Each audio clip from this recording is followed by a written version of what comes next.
सूरत पैदा करो तो मजायका नहीं। और अल्लाह तुमको अपने गजब से डराता है और अल्लाह ही की तरफ तुमको लौट कर जाना है। ऐ पैगंबर, लोगों से कह दो कि कोई बात तुम अपने दिलों में मख्फी रखो या उसे जाहिर करो, अल्लाह उसको जानता है। और जो कुछ आसमानों में और जो कुछ जमीन में है उसको सबकी खबर है और वह हर चीज पर कादिर है। जिस दिन हर शख्स अपनी की हुई नेकी को मौजूद पा लेगा और अपनी बुराई को भी देख लेगा तो आरजू करेगा कि ऐ काश उसमें और उस बुराई में दूर की मुसाफत हो जाती। और अल्लाह तुमको अपने गजब से डराता है और अल्लाह अपने बंदों पर निहायत मेहरबान है। ऐ पैगंबर, लोगों से कह दो कि अगर तुम अल्लाह को दोस्त रखते हो तो मेरी पैरवी करो, अल्लाह भी तुम्हें दोस्त रखेगा और तुम्हारे गुनाह मुआफ कर देगा और अल्लाह बख्शने वाला है, मेहरबान है।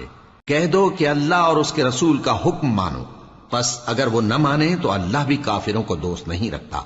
अल्लाह ने